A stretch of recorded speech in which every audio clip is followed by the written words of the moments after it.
ஆண்டவருக்குள் பிரியமான சகோதர சகோதரிகளே, உங்கள் எல்லோரையும் இந்த மலை மாதாவினுடைய திருத்தலத்திலே ஒரு சேர ஒரே கூட்டமாக சந்திப்பதில் பெரும் மகிழ்ச்சி அடைகிறோம். எல்லாத்தையும் ஒரே கூட்டமாக பார்க்குறோம். ஆனால் ஒரே மனநிலையோடு பார்க்குறோமா அப்படிங்கிறது தான் இப்போ தெரியணும். ஆண்டவரை ஒரே மனநிலையோடு பார்த்து அன்னையின் வழியாக ஆண்டவரை மகிமைப்படுத்த வந்தவங்களாம் சேர்ந்து சொல்லுங்கள், பிரைஸ் தி லார்ட். இல்லை சாமி, சாப்பிட்டுட்டு அப்படியே சாயலான்னு வந்தேன், அவங்க மட்டும் சொல்லுங்கள், பிரைஸ் தி லார்ட். சாப்பிட்டுட்டு சாஞ்சிடலாமா? ஆமாம், சாயறதுக்காகவா இவ்வளோ கஷ்டப்பட்டு இங்கே வந்தோமா? அதனால் ஆண்டவருடைய பிள்ளைகள் உற்சாகமாக இருக்கிறீங்க, அதே சமயத்தில் உயிரோடு இருக்கணும். எப்படி இருக்கணும்? எப்படி இருக்கணும்? உயிரோடு இருக்கிறவங்க சொல்லுங்கள், பிரைஸ் தி லார்ட். கதை முடிஞ்சு பல நேரம் ஆயிடுச்சு, பிரைஸ் தி லார்ட். கதை முடிஞ்சிருச்சா? நான் என்ன கேட்குறேன்னு கேட்டுட்டு சொல்லணும். இன்றைக்கி உலகம் அப்படி தான் நம்மளை ஏமாற்றிக்கிட்டே இருக்குது. நம்ம உலகம் என்ன செய்யுது? எல்லா விதத்திலும் நம்மளை ஏமாற்றுது. நம்மளை ஏமாற்றாத ஒருத்தர் யார்? நம்ம ஆண்டவர் மட்டும்தான். அப்போ நம்ம ஆண்டவரோடு இணைந்திருந்தால் மட்டும்தான் நீங்கள் உலகத்தை வெல்ல முடியும், உங்களை காப்பாற்றிக்க முடியும். உங்களை காப்பாற்றிக்கிட்டால் மட்டும்தான் நீங்கள் எங்கே போக முடியும்? மோட்சத்துக்கு போக முடியும். Price the Lord. அங்கே போய் இப்போ ஃபாதர் சொன்னாங்க, யூடியூப்பில் பார்க்குற சாமியார் வந்திருக்கிறாரு அப்படின்னாரு. நம்மளாம் மனுஷங்க தான். திருச்சியில் சும்மா தான் உட்காந்துருக்குறேன், அங்கே வந்தீங்கன்னா பார்க்கலாம் நம்மளை. ஆனால் ஆண்டவரை போய் பார்க்குறது மிகப்பெரிய ஆசீர்வாதம். Price the Lord. ஆமாம், மிகப்பெரிய ஆசீர்வாதம். அதனால் ஆண்டவரை போய் பார்க்கணுன்னு ஆசை இருக்குதா? ஆசை இருக்கிறவங்களாம் வலதுகரம் உயர்த்தி ஒரே ஒரு முறை சொல்லுங்கள், ஹல்லேலூயா. எல்லாரும் ஆண்டவரை பார்த்தா யார் தான் சாமி பிசாசை பார்க்குறது? யார் தான் பிசாசை பார்க்குறது? பிசாசு கோச்சிக்காது. பிசாசை பார்க்கணுன்னு ஆசைப்படுறவங்க மட்டும் சொல்லுங்கள், நல்லா கேட்டுட்டு சொல்லுங்கள். பிசாசை பார்க்கணுன்னு ஆசையோடு ஆசையாக இருக்கிறவங்க மட்டும் சொல்லுங்கள், பிரைஸ் தி லார்ட். கவர்றா ஏம்மா அந்த பிசாசை போய் பார்க்கணுமே? அதான் நம்மளை கண்ணாடியில் பார்க்குறோமே, இதுக்கு மேலே பிசாசை போய் பார்க்கணுமா? ஆண்டவர் அதுக்கு தான் இன்றைக்கி உங்களை இந்த மலைக்கு கூட்டிகிட்டு வந்திருக்கிறார். அவரின் தேடி வந்த பிள்ளைகள் யாரையும் அவர் என்ன செய்ய மாட்டார்? கைவிட மாட்டார். Price the Lord. அவர் சொல்கிறாரு, உன்னை கண்மலை மேல் நிறுத்துவேன், உதவி எனக்கு எங்கிருந்து வரும்? என் ஆண்டவரிடமிருந்து வரும். நீங்கள் அதை நம்பி தான் வந்திருக்கிறீங்க. இங்கே நாங்கள் ஃபாதர் சொன்னது போல் ஒரு 5-6 சாமியாருங்க இருக்கிறோம். மனிதர்களை நம்பி நீங்கள் வரல. யாரை நம்பி வந்தீங்க? ஆண்டவரை நம்பி வந்த பிள்ளைகள், பேறு பெற்ற பிள்ளைகள். ஹல்லேலூயா. நம் இயேசு நல்லவர், ஒருபோதும் கைவிடார், ஒரு நாளும் விலகிடார். என்ன பண்ண மாட்டார்? உன்னை விட்டுட்டு ஓட மாட்டார். புருஷன் ஓடி போவான், பொண்டாட்டி ஓடி போவா, பிள்ளைங்க ஓடி போகும், சாமியார் கூட ஓடி போயிடுவார் 5 வருஷம் கழித்து. அடுத்த பங்குக்கு போனோன்னே உன்னை யாருன்னே எனக்கு தெரியாதுன்னு சொல்லிடுவாங்க. ஆனால் ஆண்டவர் ஒரு நாளும் உன்னை விட்டு விலக மாட்டார். ஹல்லேலூயா. அப்போ ஆண்டவர் நம்மளோட இருக்கணும், நம்ம ஆண்டவரோடு இணைந்து இருக்கணும். பைபிளில் எந்த நற்செய்தி சொல்லுது நம்ம ஆண்டவரோடு இணைந்து இருக்கணும் அப்படின்னு? லூக்கா எல்லா நற்செய்தியும் சொல்லுது. நல்ல தெளிவாக சொல்கிறது எந்த நற்செய்தி? யோவான் நற்செய்தி. சிஸ்டர்ஸ் படிச்சுட்டாங்க, சொல்லிட்டாங்க. யோவான் நற்செய்தி. அவர் என்ன சொல்கிறாரு? நான் உங்களோடு இணைந்திருப்பது போல. நீ ஒழுங்காக இருந்தீனா நான் இணைந்திருப்பேன், நீ ஒழுங்காக இல்லாமல் ஓரமாக உட்காந்து வேடிக்கை பார்த்தீங்கன்னா இணைய மாட்டேன். ஆண்டவர் எந்த இஃப் கிளாஸும் போடலை. அவர் பிளைனாக சொல்கிறாரு, நீ நன்மை செய்தாலும் சரி, நீ நன்மை செய்யாட்டினாலும் சரி, இந்த உலகத்தில் போராடுகிற எல்லா பிள்ளைகளோட நான் உடன் இருப்பேன். Price the Lord. அப்போ நம்ம என்ன செய்யணும்? ஆண்டவரோடு இருக்கணும்னு ஆசைப்படணுமா இல்லையா? நீங்கள் வந்திருக்கிற எல்லாருமே ஆசைப்பட்டுட்டீங்க. அதனால தான் வீட்டில் இருக்கிற டிவியை விட்டுட்டு இங்கே வந்திருக்கிறீங்க. நிறைய பேருக்கு இந்த செய்தி தெரியும். ஃபாதர் சொன்னாங்கல்ல, நம்ம ஜெயக்குமார் ஃபாதர் போய் ஊராக போஸ்டர் ஒட்டியிருக்கிறார். எல்லா போஸ்டரையும் பார்த்துட்டு நம்ம போகிறோம் அங்கேயும் இங்கேயும். ஆனால் இந்த போஸ்டரை பார்த்து நீங்கள் மட்டும்தான் வந்திருக்கிறீங்க.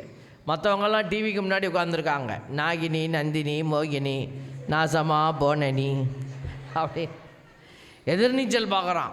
வாழ்க்கைக்கு எதிர்நீச்சல் போடுறதுக்கு உனக்கு கற்றுக் கொடுக்கறது யார்? ஆண்டவர். இந்த இடத்துல தான் சொல்கிறார், வார்த்தையான தேவன் உனக்கு கற்றுக் கொடுக்கிறார். அன்னை மரியாள் உனக்கு கற்றுக் கொடுக்குறாங்க. அன்னை மரியாள் வாழ்க்கையினுடைய ஓட்டத்தில் எதிர்நீச்சல் போட்டு வெற்றி அடைஞ்ச தாய். அந்த தாய் நமக்கு சொல்லிக் கொடுக்குறாங்க. என்ன செய்தின்னா, நீ வெற்றி அடைவ மகளே, மகனே, என்னை பாரு, நான் சொல்கிறதை கேளு அப்படின்னு சொல்லி அன்னை மரியாள் இந்த இடத்துல உங்களுக்காக பரிந்து பேசுகிறாங்க. அதனால தான் ஆண்டவர் சொல்கிறாரு, நீ என்னோட இணைந்திரு, நீ எல்லாம் சரியாக இருக்கும். அப்போ ஆண்டவர் இன்றைக்கி முதல் நற்செய்தி வாசகத்தில் பாருங்கள், யோவானினுடைய சாட்சியத்தை கொடுக்குறாங்க. யோவானினுடைய சாட்சியத்தை யோவான் நற்செய்தியாளர் கொடுக்குறார். திருமுழுக்கு யோவானின் சாட்சியத்தை இந்த யோவான் கொடுக்குறார். பேர் ஒன்று தான், ஆள் வேறு வேறு. அப்போ பாருங்கள் அவங்க என்ன சொல்கிறாங்க பாருங்கள். அந்த யோவான் என்ன சொல்கிறாரு, நான் தண்ணீரால் திருமுழுக்கு கொடுக்கிறேன், ஆனால் உங்கள் மத்தியில் இருக்கிற ஒருத்தர் இருக்கிறாரு, அவர் என்னத்தில் யாரால் கொடுக்க போகிறாரு? தூய ஆவியால் அவர் உங்களுக்கு திருமுழுக்கு கொடுக்க போகிறாரு. Price the Lord. இப்போ நம்ம தூய ஆவியினால் திருமுழுக்கு பெறுவது அப்படிங்கிறதுனா என்ன? நிக்கோதேமுன்னு ஒரு பெரிய படித்த ஒரு பெரிய அறிஞர் இருந்தார், பரிசேயர். அவர் ராத்திரி இயேசுவை பார்க்க போகிறார். துண்டு தலையில் போட்டுக்கிட்டு போகிறாரு, பயம், யாராவது பார்த்துட்டாங்கன்னா ஏதாவது சொல்லுவாங்க அப்படின்னு. அப்போ உலகத்துக்கு பயந்துக்கிட்டு அவர் போகிறாரு. அப்போது அவரை பார்த்து இயேசு சொன்னார், நிக்கோதேம், நீ மறுபடி பிறந்தால் மட்டுமே விண்ணரசுக்குள்ளே போக முடியும். நீ இவ்வளோ படித்து இவ்வளோ தலையில் ஏற்றி வச்சிருக்கிற, நீ பரிசேயர்களுக்கெல்லாம் தலைவராக இருக்கிற, நீ எல்லாத்துக்கும் பாடம் சொல்லி கொடுக்குற, ஆனால் இதெல்லாம் உனக்கு உதவி செய்யாது. நீ என்ன செய்யணும்? மறுபடி பிறக்கணும். அத்தேம்பரிய அவ்வளோ பெரிய மனுஷனாக இருந்த நிக்கோதேமுக்கே இயேசு இதை தான் சொன்னார் அப்படின்னா, இங்கே வந்திருக்கிற உங்களுக்கு எனக்கு என்ன சொல்லுவார்? வேறு சொல்லுவாரா? அதே தான் சொல்லுவார். அவர் வாக்கு மாற மாட்டார். பணக்காரங்களுக்கு ஒரு வார்த்தை, ஏழைக்கு ஒரு வார்த்தை, படித்தவங்களுக்கு ஒரு வார்த்தை, பாமரனுக்கு ஒரு வார்த்தை இல்லை. ஆண்டவரிடத்தில் எல்லாருக்கும் ஒரே வார்த்தை தான். ஆண்டவர் தராசை தூக்கி பிடிச்சாருன்னா எல்லாத்துக்கும் ஒன்றா தான் பிடிப்பார். அப்படி தானே? அப்படி தானே?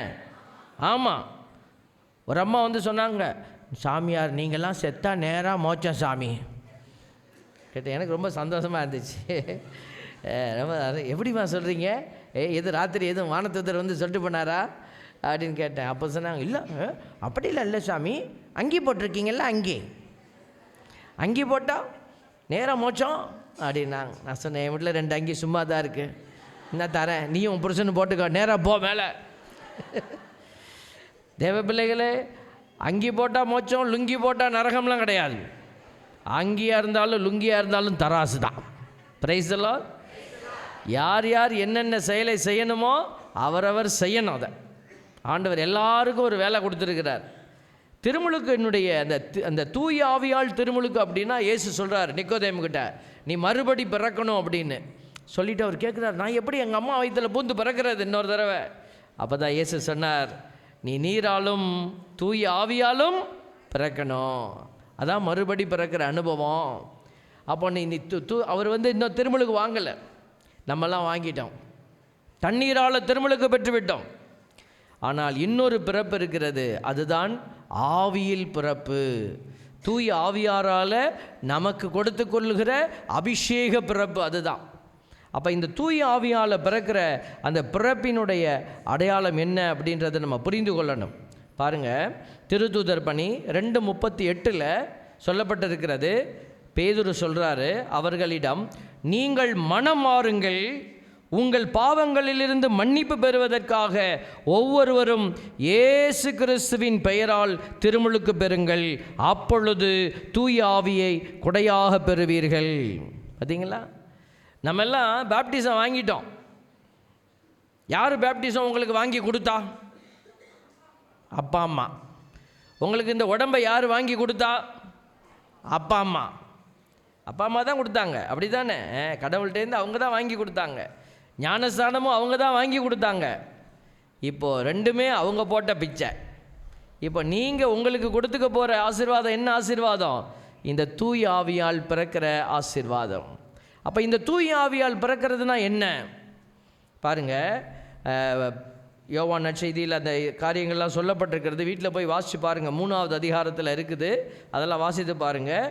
இந்த தூய ஆவியால் பிறப்பதுனா என்ன அப்படின்னா, அவரிடம் நம்பிக்கை கொண்டு அவரை ஏற்றுக்கொண்ட ஒவ்வொருவருக்கும் அவர் கடவுளின் பிள்ளைகளாகும் உரிமையை அளித்தார். அவர்கள் இரத்தத்தினாலோ உடல் இச்சையினாலோ ஆண்மகன் விருப்பத்தினாலோ பிறந்தவர்கள் அல்ல, மாறாக கடவுளால் பிறந்தவர்கள். தம்மைத்தாமே உயர்த்துகிறவர். மத்தேயு நற்செய்தியில் பார்க்குறோம். மத்தேயு நற்செய்தி 23:12 இந்த வார்த்தையினுடைய ஆழத்தை நம்ம பார்க்குறோம். இந்த கடவுளால் பிறந்தவர்கள் எப்படி இருப்பாங்கன்னா, தம்மைத்தாமே தாழ்த்தி கொள்வார்கள். தம்மைத்தாமே உயர்த்துகிறவர் எவரும் தாழ்த்த பெறுவர், தம்மைத்தாமே தாழ்த்துகிறவர் எவரும் உயர்த்த பெறுவர். அப்போ ஆண்டவர் சொன்ன இந்த கடவுளால் பிறந்த பிள்ளைகளுடைய அடையாளம் எப்படி இருக்குன்னா, கடவுளுக்காக தங்களை அவர்கள் தாழ்த்தி கொள்வார்கள். அவர்கள் கடவுளுடைய காரியத்தில் அக்கறையாக இருப்பார்கள். கடவுள் யார், எப்படி இருப்பார், எப்படி என்ன சொல்கிறாரு தேடுவார்கள். வார்த்தையினுடைய வல்லமையை தேடுவார்கள். இதை தான் ஆவிக்குரிய பிள்ளைகளின் அடையாளங்கள். பாருங்கள், எரேமியா நூலில் இறைவாக்கினர் சொல்கிறாரு, 4வது அதிகாரம் 22, என் மக்கள் அறிவிலிகள், என்னை அவர்கள் அறிந்து கொள்ளவில்லை. மதிக்கெட்ட மக்கள், உய்த்துணரும் ஆற்றல் அவர்களுக்கு இல்லை. தீமை செய்வதில் அவர்கள் வல்லவர்கள், நன்மை செய்ய அவர்களுக்கு தெரிவதில்லை. பாருங்களேன், எவ்வளோ வேதனையோடு சொல்கிறாங்க பார்த்தீங்களா? அப்போ இதெல்லாம் எது தெரியல, போகலை, வரலன்னா என்ன அர்த்தம்? நம்ம தெரிஞ்சுக்கணும்னு அர்த்தம். இன்றைக்கி நம்ம கிறிஸ்தவ மக்கள், கத்தோலிக்க மக்கள் நிறைய பேர் இந்த வார்த்தைக்குள்ளே கிடக்கிறாங்க. பிள்ளைகளை அவங்க பைபிள் எடுத்து வாசிக்கிறதே கிடையாது. எத்தனை வருஷம் ஆச்சு, நம்மளுடைய வயசு எத்தனை வருஷமாக நீங்கள் இந்த பூமியில் வாழ்கிறீங்க, எவ்வளவோ படிச்சிருக்கிறீங்க. ஆனால் இந்த இத்தனோண்டு புஸ்தகத்தை நம்ம இன்னும் படிக்கலை. முழுசாக படித்து மனப்பாடம் பண்ண சொல்லலை. ஒரு 5 இறைவசனம் உங்களுக்கு தெரியுமா? ஒரு 5 இறைவசனம். எவ்வளோ வருஷமாக நீங்கள் பூசைக்கு போகிறீங்க? அங்கே என்ன பூசைக்கு தான் போகிறோம், ஆனால் சாமியார் பூசை வைக்கிறாரு. நம்ம அப்படியே பார்த்துட்டே நிற்கிறோம். எல்லாத்தையும் எல்லாம் ஒழுங்காக நிற்கிறானா? தேவ பிள்ளைகளே, அதுதான் பிரச்சனை. பாருங்கள், நம்ம செயல்படுகிற விதம் தப்பாக இருக்கிறது. நம்ம மந்திர தந்திரங்களையெல்லாம் நம்புகிறோம். ஆவிக்குரிய பிள்ளைகள் ஆண்டவரை நம்புவார்கள், மந்திர தந்திரங்களை அல்ல, மந்திரவாதிகளை அல்ல, குறி சொல்கிறவர்களை அல்ல, உடுக்கை அடிப்பவர்களை அல்ல, கயிறு இந்த கன்றாவிகளை அல்ல. இவர்கள் யாரை நம்புவார்கள்? ஆண்டவரை நம்புவார்கள். ஆண்டவரை நம்பிய மக்கள் பேறு பெற்றவர்கள். பார்த்தீங்களா? ஒரு அம்மா பங்குசாமியார்ட்ட சொன்னிச்சான், சாமி நாளைக்கு என் வீடு பால் காய்ச்சிறேன் சாமி, புது வீடு கட்டி நீங்கள் தயவு செய்து வந்துடணும். சரிம்மா, நான் வந்துடுறேம்மா ஒரு 6 மணிக்கு. 6 மணிக்கா? நல்ல நேரம் 4 மணிக்கு சாமி. நல்ல நேரம் 4 மணி. ஏம்மா விடிய காலைல 4 மணியா? ஆமாம் சாமி, 4 மணிக்கெல்லாம் நீங்கள் வந்துடுறீங்க, 4:30க்குள்ளே காய்ச்சி ஆகணும் சாமி. இவர் சொல்லி பார்த்தாரு, கேட்கல. சரி போமா அப்படின்ட்டு சொல்லிட்டார். அப்புறம் காலையில் இந்த அம்மா 4 மணிலேருந்து பார்த்துக்கிட்டே இருக்கிறாங்க. இந்த அம்மா ஃபாதரை காணவே காணோம். ஃபாதரை பார்க்க முடியலன்னு இந்த அம்மாவுக்கு ரொம்ப கோவம் வந்துருச்சு. ஃபாதர் நம்மளை ஏமாற்றிட்டாரு, அதனால் என்ன செய்கிறதுன்னு தெரியல, அதனால் கோவத்தில் இருக்கிறாங்க. ஃபாதர் 7 மணிக்கு உள்ளே வரார். 7 மணிக்கு உள்ளே வந்தோடனே அந்த அம்மாவுக்கு கோவம். ஃபாதர் என்ன நினச்சின்னு இருக்கிறீங்க? 4லேருந்து 4:30 வரைக்கும் நல்ல நேரம் போயிடுச்சு சாமி. அப்போ சொன்னிச்சான், ஃபாதர் என்ன சொன்னார்? இல்லைம்மா, நான் 4 மணிக்கு எந்திரிச்சு வெளியில் வந்தேம்மா. 4 மணிக்கு வந்தேன் பாருங்க, ஒரு கருப்பு பூனை இப்படி படார்னு உள்ளே போயிடுச்சுமா. உடனே அந்த ஜோசியக்காருக்கு அடித்து கேட்டேன், ஏன் ராசி கும்ப ராசி, எனக்கு இப்போ மாதிரி திடீர்னு ஒரு குருட்டியா ஒரு பூனை ஒன்று உள்ளே போயிடுச்சு, என்ன பண்ணுறது? ஐயையோ, கும்பராசி காலை எடுத்து முன்னாடி வைக்காத, காலி ஆகிடுவேன், பின்னாடி போய்ட்டு. எப்போ வரணும்? 7 மணிக்கு மேலே தான் நீ வெளியில் வரணும்னு சொன்னார். அதான் நான் உள்ளே போயிட்டேன். இப்போ உனக்கு ராசி பேசும்னா எனக்கு பேசல. தேவ பிள்ளைகளை யாரும் செய்யலை, அந்த ஃபாதர் செய்யலை, பாடம் சொல்லிக் கொடுக்கணும்ல. தேவ பிள்ளைகளே, ஆண்டவருடைய வார்த்தை சொல்லுது, கலாத்திய பவுலடியார் சொல்கிறார் பாருங்கள், ஒரு காலத்தில் நீங்கள் கடவுளை அறியாது இருந்தீர்கள், அப்போது கடவுள் அல்லாதவற்றுக்கு அடிமைகளாக இருந்தீர்கள், ஆனால் இப்பொழுது நீங்கள் கடவுளை ஏற்றுக்கொண்டு இருக்கிறீர்கள். உண்மையில் கடவுளே உங்களை ஏற்றுக்கொண்டு இருக்கிறார். பாருங்களா, கடவுள் தான் சொல்கிறாரு, நீங்கள் என்னை தெரிந்து கொள்ளவில்லை, நான் தான் உங்களை தெரிந்து கொண்டேன். அப்போ கடவுள் நம்மளை தெரிந்தெடுத்துட்டார். You are chosen. இனிமேல் செலக்டட் ஆகிறதா இல்லையாங்கிறத நீங்கள் தான் டிசைட் பண்ணுறீங்க. உங்கள் செயல்கள் தான் டிசைட் பண்ணுது. அதனால தான் ஆண்டவர் இன்றைக்கி அன்னை மரியாளுடைய திருத்தலை கூட்டிகிட்டு வந்திருக்கிறார். வருடத்தினுடைய முதல் நாளில் உங்களுடைய வாழ்க்கையை நீங்கள் கொஞ்சம் மாற்றிக்கொள்ளுங்க. இதெல்லாம் எதுக்கு நாங்கள் சொல்லிக் கொடுக்குறோம்? இதெல்லாம் நீங்கள் எப்படி வாழ்ந்தா என்ன, எப்படி இருந்தால் எங்களுக்கு என்ன? நீங்கள் எல்லாம் காப்பாற்றப்படணும். எல்லோரும் நம்ம மோட்சத்தில் ஒருத்தர் போய் பார்த்துக்கணும். இங்கே பார்க்குற நம்ம இவ்வளோ சந்தோஷப்படுறோம்ல, அதே மாதிரி மோட்சத்தில் போய் அக்கா சௌந்தர்யா அக்கா வந்திருக்கா, மோட்சத்துக்கு வந்துருச்சா, அது சிவசி அக்கா வந்துருச்சா அப்படின்னு பார்க்கும்போது எவ்வளோ சந்தோஷம். சிவசி அக்கா நரகத்துக்கு போச்சாக்கா எப்படி இருக்கும்? சந்தோஷமாக இருக்குமா? என் வீட்டுக்காரரை தேடுறப்பா காணோம்பா, அவர் நரகத்தில் போட்டாங்களாம்ப்பா, ஐயோ ஐயோ, கவலையாக இருக்குமா இல்லையா? என்ன எல்லோரும் வீட்டுக்காரர் நரகத்துக்கு போகிறாருன்னு ரொம்ப சந்தோஷமாக சிரிச்சிட்டு இருக்கிறீங்க. வீட்டுக்காரர் நரகத்துக்கு போனால் பரவாயில்லன்னு சொல்கிறவங்க சொல்லுங்கள், பிரைஸ் தி லார்ட், இயேசுவே ரட்சகர். ஏன் இந்த கொலவெறி? எல்லாரும் மோட்சத்துக்கு போகணும், எல்லாரும் காப்பாற்றப்படணும். அதுக்கு தான் இயேசு சாமி பூமிக்கு வந்தார், ரத்தம் சிந்தினார். எல்லாரையும் காப்பாற்றுறதுக்கு தான் இதெல்லாம் பேசிக்கிட்டு இருக்கிறோம். சாமியாருங்கள்லாம் வாழ்க்கையை விட்டுட்டு பூசை வச்சுக்கிட்டு இருக்கிறோமே எதுக்கு? இறைவார்த்தையை அறிவிக்கிறோமே எதுக்கு? எல்லா மக்களும் மோட்சத்துக்கு போகணும். அதுக்கு தான் இந்த வழிகளை சொல்கிறோம். பவுலடியார் அதுக்கு தான் பேசுகிறார். நீங்கள் அடிமையாக கிடக்கிறீங்க உலகத்தில் போய் கடவுள் அல்லாதவற்றுக்கு. அதெல்லாம் கடவுளே இல்லை சொல்கிறார் பாருங்க. கடவுள் தான் உங்களை ஏற்றுக்கொண்டார்.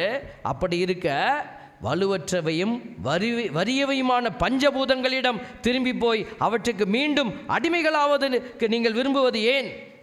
பாருங்க சொல்கிறார் பாருங்க. நாள், மாதம், காலம், ஆண்டு என்று பார்க்கிறீர்கள். நல்ல நாள் பார்க்குறீங்க, நல்ல வருஷம் பார்க்குறீங்க, எல்லாம் பார்க்குறீங்க, நாசமாக போகிறீங்க. அப்படி தான் பவுலடியார் வேதனையோடு பேசுகிறார். உங்களுக்காக நான் பாடுபட்டு உழைத்தது வீண்தானா என அஞ்ச வேண்டி இருக்கிறார். பாருங்கள் ஆண்டவருடைய வார்த்தையை பாருங்களேன். இணைச்சட்டம் 18 அதிகாரத்தில் 9, 10, 11 இறைவசனங்களை வாசித்து பாருங்க.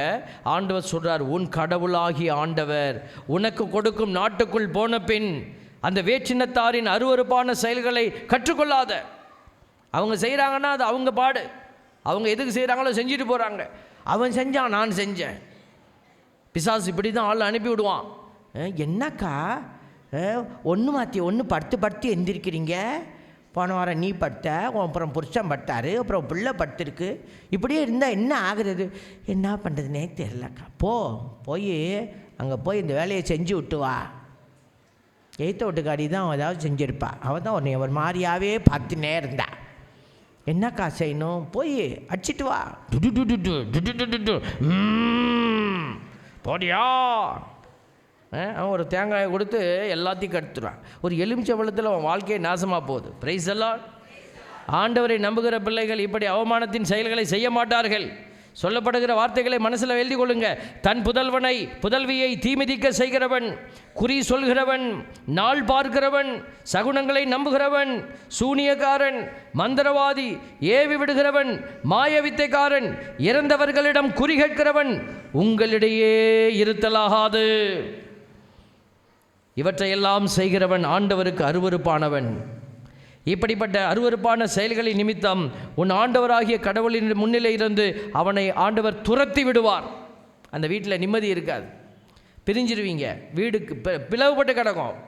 அதனால தான் ஆண்டவர் நிறைய சொல்கிறார் பிள்ளைகளை. அதனால தான் ஆண்டவர் உங்களை எல்லாத்தையும் என்ன செய்கிறார்? ஒரே மக்களாக இணைந்து செயல்பட, கடவுளுக்கு மாற்றி கொடுக்க உங்களை கூப்பிடுறார். ஆண்டவருடைய பிள்ளைகள் அவருடைய சொந்த பிள்ளைகளாக செயலாற்றணும்னு ஆண்டவர் விரும்புகிறார் பிள்ளைகளே. அப்போ நம்ம என்ன செய்யணும்? ஆவிக்குரிய பிள்ளைகள், திருமுழுக்கில் ஆவிக்குரிய அபிஷேகத்தை பெற்றுக்கொண்ட பிள்ளைகள், நீங்கள் ஆவிக்குரிய பிறப்பை மீண்டும் எடுக்கணும் அப்படின்னா என்ன அர்த்தம்? இதெல்லாம் தள்ளி வச்சுட்டு இதெல்லாம் வேண்டாம். ஆண்டவர் என்ன சொன்னார்? வார்த்தையை நம்பு, ஆண்டவரை நம்பு, அவ்வளோதான்.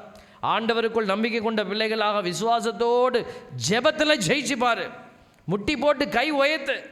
ஆண்டவர் உன் ஜெபத்தை கேட்காம போக மாட்டார். பிரைஸ் எல்லாம் சொல்லியிருக்கிறார்ல. ஒரு அம்மா போய் கதவை தட்டிக்கிட்டே இருக்கு, ஐயா பார்த்து உதவி செய்யா, பார்த்து உதவி செய். அது என்ன சொல்லப்பட்டிருக்கிறது? அவன் விருப்பத்தினால செய்யாமல் போனாலும் அந்த பொம்பளை அந்த அம்மாவுக்கு கொடுக்குற தொல்லைனாலேயாவது அவன் வந்து என்ன செய்வான்? எந்திரிச்சு செய்வான். ஆண்டவர் அப்படி இல்லை, அவர் இரக்கம் உள்ளவர். பிள்ளைகள் மீண்டும் மீண்டும் கேட்கிற பொழுது நன்மை செய்யாமல் போவாரா? பாருங்க, ஒரு தந்தையிடத்தில் பிள்ளை அப்பத்தை கேட்டால் தந்தை கல்லை கொடுப்பானா? மீனை கேட்டால் பாம்பை கொடுப்பானா? உலகத்தில் இருக்கிற நீங்களே நன்மையானவை செய்ய கற்று வைத்திருக்கிற பொழுது வானகத்தில் இருக்கிற என் தந்தை இன்னும் எவ்வளவு உங்களை அன்பு செய்கிறார், நன்மை செய்வார். அவர் தூய ஆவியை உங்களுக்கு கொடுப்பது எவ்வளவு சிறப்பு. தூய ஆவி உங்கள்கிட்ட வந்துட்டாருன்னா எதை எப்படி செய்யணும்னு உனக்கு தெரியும், யாருக்கிட்ட போய் எப்படி பேசணும்னு உனக்கு தெரியும். அப்படி போய் செய்தீங்கன்னா உங்கள் வாழ்க்கையில் சுபிக்ஷமாக இருப்பீங்க, தவறு நிகழாது, எல்லாமே நிறைவாக இருக்கும். அதுக்கு தான் ஆண்டவர் வழிகாட்டிக்கிட்டே இருக்கிறார். அவர் ஆழத்தை சொல்கிறார். நீங்கள் கேட்டுட்டு வர 500 ரூபா பணத்தை 1000 ரூபா பணம் கொடுங்க சாமி இல்லை, ஆண்டவர் சொல்கிறது எல்லாவற்றிற்கும் மேலான பாக்கியத்தை கொடுக்குற, அதை பெற்றுக்கொண்டினா போதும், தூய ஆவியார் உனக்கு எல்லாவற்றையும் நிறைவாய் வழி நடத்துவார். அப்படி வழி நடத்தப்படுகிற பிள்ளைகள் என்ன செய்வாங்க? நன்மைகளில் சிறந்து விளங்குவாங்க. அவங்க நன்மைகளை செய்வாங்க. அடிமையாயினும் உரிமை குடிமையாயினும் நன்மை செய்யும் ஒவ்வொருவரும் ஆண்டவரிடமிருந்து நன்மையே பெறுவர். இது உங்களுக்கு தெரியுமன்றோ? அப்போ ஆவிக்குரிய பிள்ளைகள் என்ன செய்வாங்கன்னா நன்மைகளை செய்கிற பிள்ளைகளாக இருப்பாங்க. இந்த புதிய ஆண்டு உங்களுக்கு ஆசீர்வாதமான ஆண்டாக அமையணும்னா இதுதான் ஆண்டவர் சொல்கிறாரு, தீமையே விலக்கிடு.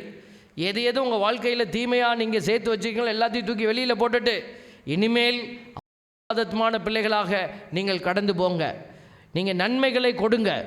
லூக்கான செய்தி 11:41 சொல்கிறது, உட்புறத்தில் உள்ளவற்றை தர்மமாக கொடு. கேட்டு கொடுத்தா அதுக்கு பேர் பிச்சை, கேட்காம கொடு. ஆண்டவர் சொல்கிறார், வாயில் வார்த்தை இருக்குது இல்லையா, அந்த வார்த்தையை கேட்டு கேட்டு கொடுக்கக்கூடாது. யாராவது ஒருத்தர் நீங்கள் கோயிலுக்கு போகிறீங்க, கோயிலில் பார்ப்பீங்க ரொம்ப சோகமாக இருப்பாங்க, நீங்கள் போய் கேட்கணும், என்னக்கா ஒரு மாதிரி கவலையாக இருக்கிறீங்க, என்ன உடம்பு சரியில்லையா? ஆமாப்பா என்னமே தெரில ஒரு மாதிரி. அதெல்லாம் ஒன்றும் ஆண்டவர் உன்னோட இருக்கிறார், ஆண்டவர் உங்களை சுகப்படுத்துவார், உங்களுக்காக நான் ஜெபம் பண்ணுறேன். நீங்கள் எழுந்திரிச்சிருவீங்க, ஒன்றும் கவலைப்படாதீங்க, நீங்கள் போய் அந்த டாக்டரை பாருங்கள், எல்லாம் ஆண்டவர் பார்த்துக்கொள்வார் அப்படின்னு சொன்னீங்கன்னா அவங்களுக்கு எவ்வளோ பெரிய உற்சாகம். இந்த வார்த்தையில் இருக்குது உன் விடுதலை. பிள்ளைங்க படிக்கிற பிள்ளைகளை நீ நல்லா படிப்படா கண்ணே, நீ நல்லா ஜெயிச்சிடுவ, நீ உன்னால் முடியும் அப்படின்னு சொல்லி பாருங்களேன். நீ யார் மாவன்? சார்லஸ் மாவனா? அதான் மூஞ்ச பார்த்தாலே தெரியுது, நீ எல்லாம் படித்து கிழிக்க போகிற, போடா அந்த ஆட்டை முடிச்சு இப்படி கட்டிட்டு போட. பாருங்கள், ஒரு அம்மா ரோட்டில் நின்று வருத்தப்பட்டு சொல்கிறாங்க, இந்த அம்மாள்கிட்ட நான் என்ன ஃபாதர் கேட்டேன், ஏம்மா என்னாச்சு? நான் பேசாமல் ஓரமாக நிற்கிறேன் பஸ் ஸ்டாண்டில். இந்த அம்மா போனது, அக்கா எங்கே போகிறேன்னு கேட்டுச்சு. நான் ஆஸ்பத்திரிக்கு போகிறேம்மா அப்படின்னு. ஏன் என்ன விஷயம்னுச்சு. இல்லை ஒரு மாதிரி இந்த உடனெல்லாம் ஒரு மாதிரி வலிமா அப்படின்னு. சீக்கிரம் போக்கா, நேற்று தான் ஒரு அம்மா சொன்னிச்சு, அரை மணி நேரத்தில் போய் சேர்ந்துருச்சு அப்படின்னு. வாயில் விஷம், வாயில் விஷம். என்னம்மா ஒரு அம்மாட்ட கேட்குறா, என்னம்மா உங்கள் அம்மா உங்கள் ஃபாதர் நல்லா இருக்காரா?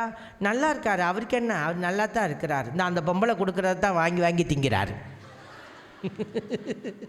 நல்லா இருக்காருன்னு சொன்னி அதோட முடிச்சுக்கலாமே, வாயில் விஷம். தேவை பிள்ளைகளே, இன்றைக்கி அநேக பிள்ளைகள் அடுத்தவரை காயப்படுத்துவதையே தங்களுடைய குறிக்கோளாய் கொண்டு இருக்கிறாங்க. நன்மையே வரல. ஆண்டவர் அதான் சொல்கிறாரு பாருங்க, அவர்கள் என்னை அறிந்து கொள்ளவில்லை, அவர்களுக்கு இது உய்த்துணரும் ஆற்றலும் இல்லை, தீமை செய்வதில் அவர்கள் வல்லவர்களாக இருக்கிறார்கள். ஆண்டவருடைய வார்த்தை சொல்லுது, நன்மை செய்யவும் பகிர்ந்து வாழவும் மறவாதீர்கள், இவ்வகை பலிகளே கடவுளுக்கு உகந்தவை. பார்த்தீங்களா? அதனால் கடவுள் கொடுக்கறது வார்த்தையை பகிர்ந்து கொள், உங்களுடைய அன்பை பகிர்ந்து கொள்ளுங்க. கணவன் மனைவியை அப்போ அன்பு செஞ்சுருப்பீங்க இல்லையா? கல்யாணத்தன்னைக்கு கையை பிடிச்சிங்க இல்லையா? பிடிச்சிங்களா இல்லையா? பிடிச்சிங்களாம்மா? ஏன்னா ஆம்பளைங்களாம் அப்படியே முறைக்கிறாங்க, பிடிச்சிங்களா இல்லையா? பிடிச்ச சாமி, பிடிச்ச அன்னைக்கு பிடிச்சது தான் சாமி, எல்லாமே பிடிச்சிருச்சு அன்னைக்கு. அப்போல்லாம் கல்யாணம் ஆன புதுசில் மயில் என் செல்லம் குட்டிமா, இப்போ இந்தாடி யோ இந்தாயா இங்கே வாயா, வெங்காயக்காரனை கூப்பிட்ற மாதிரியே கூப்பிட்றாரு. எங்கே போச்சு இந்த பாசமெல்லாம்? மீட்டெடுங்க, மீட்டெடுத்து கொண்டு வாங்க, அன்பு உறவை கொண்டு வாங்க. பிள்ளைகள் பிள்ளை கிடைக்கலன்னு கோயிலாக ஏறுறது, கிரிவலமாக போகிறது, அப்புறம் எல்லாம் போய் கடைசியில் குழந்தை வந்தோடனே வந்து பெற்று வந்து வாச்சிருக்கு பாரு பிசாசு, குழந்தைய திட்டுற பாருங்களேன். குட்டி பிள்ளைகளெல்லாம் காண எங்கே ஒளிஞ்சு உட்காந்துருக்குறாங்க. பிள்ளைகள் எல்லாம் வீட்டில் அப்பா அம்மா எப்படி சொல்லி கூப்பிடுவாங்க? கண்ணி அமுதே, ஆருயிரே, அன்பே, எழுந்திரியம்மா, 7 மணி ஆகிவிட்டதே, பள்ளிக்கு செல்ல வேண்டாமா, பஸ்காரன் வந்து பாம்பாம் என்பானே அப்படின்னு சொல்லுவாங்களா? எரும மாட்டை எந்திரிக்கிறியா இல்லையா, அதை சுடுதண்ணி தூக்கி மூஞ்சியில் ஊற்றிடுவேன். கத்திரகத்தில் புருஷன் எழுந்து ஓட்டிடுவான். தேவ பிள்ளைகளை, இப்படி தான் நம்மளுடைய வார்த்தையில் பிசாசு என்ன பண்ணிட்டான், உட்புறத்தில் உள்ளவற்றில் உள்ளேந்துக்கிறதான் வெளியில் வருது. அதனால தான் ஆண்டவர் சொல்கிறாரு, நன்மை செய்யவும் பகிர்ந்து வாழவும் மறவாதீர்கள். மறவாதீங்க. முதல்ல ஆரம்பிங்க, இங்கேருந்து ஆரம்பிங்க. இதுக்கெல்லாம் காசு பணம் தேவையில்லை. ஒரு மூஞ்சில் சிரிக்கிறதுக்கு காசு பணம் தேவையில்லை. மூஞ்சில் சிரிப்பை வைக்கிறதுக்கு. சில பேரை பார்த்தா அப்படியே ஒரு அம்மாவை பார்க்குறாது, என்ன எங்ககிட்ட பிரச்சனைன்னு தெரில அப்படின்னு திருப்பிட்டு போச்சு. ஐயோ அப்பா, மனசு கொஞ்சம் வலிக்கத்தான் செய்யுது.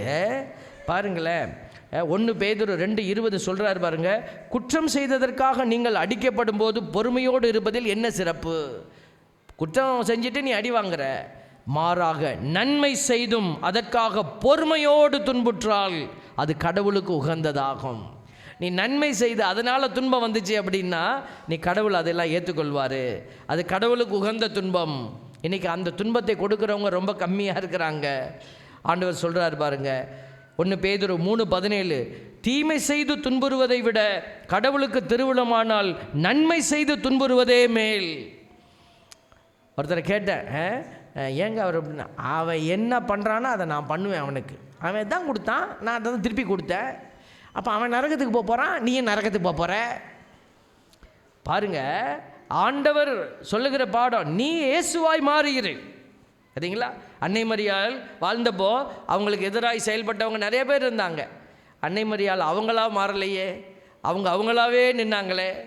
அவங்க கண்ணிமை மாறலை, அவங்களுடைய தூய்மை மாறலை, அவங்களுடைய பரிசுத்தம் மாறலை, அவங்களுடைய நன்மைத்தனம் மாறலை. அவங்களா இருந்து அவங்க நன்மைகளை ஆண்டவருக்கு கொடுத்துட்டே இருந்த தாய். அதனால தான் இன்றைக்கி தாய் மரியாளை நம்ம உயர்த்தி வச்சு பெருமைப்படுறோம். Praise the Lord, praise the Lord. நிறைய திருச்சபையில் மாதாவை அவமானப்படுத்திட்டு இருக்கிறான். நிறைய திருச்சபை கையில் பைபிள் இருக்குது, ஆனால் பேசுகிறதெல்லாம் பிசாசுத்தனம். கையில் பைபிள் இருக்குது, ஆண்டவர் வல்லவர், ஆனால் அம்மா மரியாள் பிசாசு.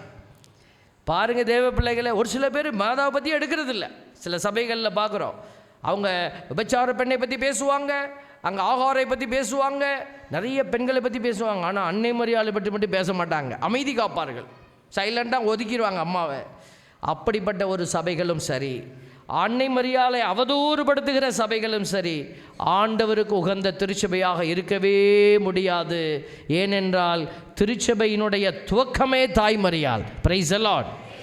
திருத்தூதர்கள் எல்லாருமே பயந்து ஒளிந்து கிடந்த பொழுது, பேதுரு மனமுடைந்து அழுது கொண்டிருந்த பொழுது, அந்த மகனை தட்டி கூப்பிட்டு வந்து பக்கத்தில் உட்கார வச்சு, ஆண்டவர் உன் வழியாக அற்புதம் செய்ய போகிறாரு, உன்னை அவர் தெரிந்தெடுத்து விட்டார், நீ மன்னிப்பு கேட்டுட்ட, உன்னை அவர் மன்னித்து விட்டார், எழுந்து வேலை செய் என்று சொல்லி அந்த திருக்கூட்டத்திற்கு முன்பாக முதலில் பேதுருவை எழும்பி பேச செய்தது தாய்மரியாள். அப்படி பேசும்பொழுது தான் ஆவியானவர் அவர்கள் மீது இறங்கி எல்லோரையும் நிறைத்து திருச்சபையினுடைய அந்த பெந்தகோஸ்தினுடைய அனுபவம் கிடைத்தது. இதற்கு அடிப்படை காரணம் தாய்மரியாள். தாய்மரியாள் இல்லாத திருச்சபை, ஆண்டவர் இல்லாத திருச்சபை. ஏமாந்து போய் விடாதீங்க. பிரைஸ் தி லார்ட், ஹல்லேலூயா. பிசாசு இன்னைக்கு பைபிளை தூக்கிக்கிட்டு தான் வரான். ஆண்டவர் எந்த ஆயுதத்தை எடுக்கிறாரோ அதே ஆயுதத்தை பிசாசு எடுத்துக்கிட்டு சுற்றுறான். உனக்கு இதானே வேணும், வார்த்தை தானே வேணும், நான் தரேன் பார், எல்லாம் கொடுப்பான். அப்படியே பைபிளை படிக்கும்போது வெளிச்சமாக தெரியும், ஆனால் அதுக்குள்ளே விஷத்தை வச்சு விட்டுறான். தேவ பிள்ளைகளை ஏமாந்து போகாதீர்கள். ஆண்டவர் சொல்கிற வார்த்தையை பாருங்கள். கிறிஸ்துவும் உங்கள் பாவங்களின் பொருட்டு ஒரே முறையாக இறந்தார், அவர் உங்களை கடவுளிடம் கொண்டு சேர்க்கவே இறந்தார். நீதி உள்ளவர்களாகி அவர் நீதியற்றவர்களுக்காக இறந்தார். மனித இயல்போடு இருந்தவர் இறந்தார் எனினும் ஆவிக்குரிய இயல்புடையவராய் உயிர் பெற்றெழுந்தார். நீங்களும் நானும் ஆவிக்குரிய பிள்ளைகளாய் எழுந்து அவர் முன்னாடி நிற்கணும். அதுக்குத்தான் கடவுள் நமக்காக தன்னையே கொடுத்து இறந்து நன்மை செய்து நிற்கிறார். நீங்களும் நானும் அந்த நன்மைத்தனத்தின் அடையாளமாக மாறணும். நற்கருணை உட்கொள்ள போகிறீங்களா இல்லையா? இந்த திருப்பலியில் நன்மை கொடுப்பாங்களா இல்லையா? நன்மை வாங்க போகிறவங்கெல்லாம் சொல்லுங்கள், நான் நன்மை வாங்குவேன் பூசையில் அப்படிங்கிறவங்கெல்லாம் வலதுகரம் உயர்த்தி சொல்லுங்கள், ஹல்லேலூயா. சரி, நீங்கள் ஏன் நன்மை வாங்குறீங்க? ஒரு கிறிஸ்தவர் அல்லாதவர் இங்கே இருக்கிறாங்க, முழு பூசை பார்க்குறாங்க, பக்தியாக பார்க்குறாங்க, அவங்களுக்கு நன்மை கொடுக்கலாமா? ஏன் கொடுக்கக்கூடாது? அவங்க மூஞ்சி சரியில்லை. அப்படியா? தூயாவி அவங்க வாங்கலை, பரவாயில்ல, நான் சொல்லிடுறேன். உங்ககிட்ட நிறைய பதில் இருக்குன்னு எனக்கு தெரியும். நாங்கள் சொல்கிற பதிலை கேளுங்க. நீங்கள் எல்லாருமே திருமுழுக்கில் என்னத்தை வாங்கிக்கிட்டீங்க? பரிசுத்தாவியெல்லாம் கிடைச்சது அபிஷேகம். அந்த அபிஷேகத்துக்கு பேர் என்ன தெரியுங்களா? குருத்துவ அபிஷேகம். Price the Lord. நீங்களும் குரு. நீங்கள் குரு எங்கன்னு கேட்டால் எங்களை காட்டுவீங்க. இது பணி குருத்துவம். இந்த வேலை செய்கிறதுக்காக, இந்த பணிகளை செய்வதற்காக எங்களை கடவுள் இங்கே நிப்பாட்டி இருக்கிறாரு. திருமுழுக்கு பெற்ற எல்லாருக்கும் ஒரே ஒரு கட்டளை, ஞாயிற்றுக்கிழமை கடன் திருநாட்கள் முழு பூசை. நீங்களும் அந்த திருப்பலி நிறைவேற்ற அங்கே வரணும். எதுக்கு? நீ குரு, பொது குருத்துவம். நீங்கள் எல்லாருமே, நம்ம எல்லாருமே முதல்ல எங்கே தான் சேர்றோம்? பொது குருத்துவத்தில் சேர்றோம். அதனால் குருக்கள் எல்லோருமே திருப்பலி நிறைவேற்றணும். ஞாயிற்றுக்கிழமை வந்து அந்த பாணியில் தான் நீங்கள் அழைக்கப்படுகிறீர்கள். அப்படி திருமுழுக்கு பெற்றிருக்கிற குருத்துவத்தில் அபிஷேகிக்கப்பட்டிருக்கிற பிள்ளைகள் தான் இந்த நற்கருணையை பெற தகுதியுள்ளவர்கள். Price the Lord. ஆண்டவர் அதுக்குத்தான் நற்கருணையை உங்கள் கையில் கொடுக்குறாரு. அந்த நற்கருணையை கொடுக்கும்போது நீங்கள் உடனே நினைச்சிக்க கூடாது, அது வாங்கியாச்சு, சூப்பர், பிரசாதம் கிடச்சிருச்சு. இல்லை, நல்ல கருணை. அது என்ன கருணை? நல்ல கருணை. யூக்கரிஸ்ட்னு சொல்கிற வார்த்தையை பிரிக்கிறாங்க. யூனா குட், காரிஸ்னா கருணை, நல்ல கருணை. யூக்கரிஸ்ட்டுங்கிற வார்த்தைக்கு பொதுவான ஒரு அர்த்தம் தேங்க்ஸ் கிவிங், நன்றி சொல்லுதல். பார்த்தீங்களா? கடவுளுக்கு நன்றி சொல்கிற பிள்ளைகளாக இருக்கணும். அந்த நற்கருணையை வாங்கிய பிறகு அந்த நல்ல கருணையை மற்றவங்களுக்கு கொடுக்குற பிள்ளைகளாக நீ இருக்கணும். அதுக்கு தான் ஆண்டவர் உங்ககிட்ட வர்றாரு. ஆனால் நம்ம என்ன செய்கிறோம்? நற்கருணையை வாங்கிக்கிட்டு வீட்டுக்கு போய் அங்கே சண்டை வரும்போது, இந்த பாரு நன்மை வாங்கிட்டு வந்திருக்கிறேன், வாயை பிடுங்காத அப்படி சொல்லி நம்மளுடைய கெட்ட உள்ளத்தை காட்டுறோம். அதனால தான் ஆண்டவர் இன்றைக்கி நம்மளுக்கு இந்த காரியத்தை எல்லாம் விளக்கி தூய ஆவியால் திருமுழுக்கு பெறுகிற பிள்ளைகளின் அடையாளங்கள் என்ன அப்படிங்கிறத காட்டுறாரு. 1 பேதுரு 4:19 சொல்லுது, ஆகவே கடவுளின் திருவுளப்படி துன்பப்படுகிறவர்கள் நன்மை செய்வதில் நிலைத்திருந்து படைத்தவரிடம் தங்களை ஒப்படைப்பார்களாக, அவர் நம்பத்தக்கவர். நம்பத்தக்கவர்னா என்ன? இப்போ நம்ம போய் சொந்தக்காரன்ட்ட 1 லட்ச ரூபா பணத்தை கொடுத்துட்டு திருப்பி கேட்டால் இல்லைன்னுறான். ஒரு முறை ஒரு பூசையில் நாங்கள் வந்து இதை பற்றி மன்னிப்பை பற்றி பேசிக்கிட்டே இருந்தோம். பூசை முடிச்சுட்டு ஒருத்தர் வந்தார். நல்லா பேசலாம், ஆனால் வாழ்ந்து பார்த்தா தெரியும் அப்படி இப்படின்னாரு. எங்களுக்கு ஒரே அளவும் புரியல. ஏன்டா திடீர்னு வந்து என்னென்னமோ பேசுகிறாருன்ட்டு, ஐயா இங்கே வாங்க, உங்கள் பிரச்சனை என்னன்னு கேட்டோம். இன்னும் மன்னிங்கிறீங்க, வாழ்ந்து பார்த்தா தெரியும், எப்படி மன்னிக்கிறது? சரி, உங்கள் பிரச்சனையை சொல்லுங்கள் அப்படின்னு கேட்டோம். அப்போ தான் சொன்னார், எங்ககிட்ட ஒருத்தர் கடன் கேட்டார். என் மனைவி கிட்ட கடனை கொடுத்து ஒரு பெரிய தொகை, அவர் தொகையை சொல்லலை, பெரிய தொகைன்னு சொன்னார். பெரிய தொகை கொடுத்து மனைவி கிட்ட கொடுத்து அனுப்பி கொடுத்தேன். அவர் வாங்கிக்கிட்டு வட்டி கொஞ்ச நாள் கொடுத்தாரு, அதுக்கப்புறம் வட்டி கொடுக்குறத விட்டுட்டார். திடீர்னு என் மனைவி நோய்வாய்ப்பட்டுட்டாங்க. திடீர்னு அவங்க நோய்வாய்ப்பட்டது, நான் அங்கே மனைவியை பார்க்குறதுலேயே அக்கறையாக இருந்தேன், இவரை மறந்துட்டேன், கடன் கொடுத்தவரை. திடீர்னு என் மனைவி ஒரு நாள் இறந்துட்டாங்க. அப்புறம் மனைவியினுடைய காரியங்கள் எல்லாம் முடிச்சுட்டு நான் துக்கமெல்லாம் அனுசரித்து முடித்த பிற்பாடு இந்த பணம் ஞாபகம் வந்துச்சு. வாங்க, நான் வட்டியும் கொடுக்கல, ஒன்றும் கொடுக்கலடே, நீ அசலையாவது கொடுறா அப்படின்னு கேட்டப்போ அவன் என்ன சொன்னான் தெரியுமா? யார் பணம் கொடுத்தாவோ அவங்கள அனுப்பிவிடு, அவங்கக்கிட்டேயே திருப்பி தந்துடுறேன் அப்படின்னா. நான் பணம் கொடுத்தது யார்கிட்ட? மனைவிக்கிட்ட வழியாக கொடுத்தேன். மனைவி செத்துட்டாங்கன்னு யார் கையில் நான் வாங்கினோன்னே அவங்க கையிலே கொடுத்துட்றேன், அவங்களே அனுப்பி விடுங்கிறான். இவனை நான் எப்படி நான் மன்னிக்கிறது? ஏமாற்றிட்டான். தேவ பிள்ளைகளே, இதுதான் இன்றைக்கி சவால். இப்படிப்பட்ட மனிதர்கள் இருக்கிறாங்க. ஆனால் ஆண்டவர் அப்படிப்பட்டவர் அல்ல, அவர் நம்பத்தக்கவர். திருவெளிப்பாடு 3:21 ஆண்டவர் சொல்கிறத மனசில் எழுதி வைத்துக் கொள்ளுங்கள். நான் வெற்றி பெற்று என் தந்தையின் அரியணையில் வீற்றிருப்பது போல. பாருங்கள், இயேசு நான் கடவுள்கிட்டேருந்து வந்தேன், அப்பாக்கிட்டேருந்து நான் தான் வந்தேன், நான் தான் மகன், அதனால் நான் இப்படி சைட் ட்ராக்கில் ஓடி போய் உட்காந்துப்பேன். இல்லை, அவரே வெற்றி பெற்று தான் மோட்சத்துக்கு போய் உட்கார்ந்துருக்கிறார். அதே போல் நீங்களும், அவர் சொல்கிறாரு, நான் வெற்றி பெற்று தந்தையின் அரியணையில் வீற்றிருப்பது போல வெற்றி பெறும் அனைவருக்குமே என்னோடு என் அரியணையில் வீற்றிருக்கும் உரிமை அளிப்பேன். இந்த பாக்கியத்தை ஆண்டவர் கொடுக்க தயாராக இருக்கிறாரு. அதுக்கு நம்ம என்ன செய்யணும்? ஓட்டத்தை ஓடியாகணும். யாரெல்லாம் ஓட்டப்பந்தயத்தில் ஓடுறீங்களோ அவங்களுக்கு தான் பரிசு. Price the Lord. ஓட்டப்பந்தயத்தில் 10 பேர் ட்ராக் போட்டிருப்பாங்களா? ஓடுற பிள்ளைகள் 10 பேர், ஓரமாக நின்று கை தட்டுறவன் 500 பேர். யாருக்கு பரிசு கிடைக்கும்? ஓடுற 10 பேருக்கு கிடைக்குமா? ஓரமாக நின்று கை தட்டுறவனுக்கு கிடைக்குமா? Price the Lord. நீங்கள் இப்போ நடுவில் ஓடுறீங்களா? ஓரமாக நின்று கை தட்டிக்கிட்டு இருக்கீங்களா?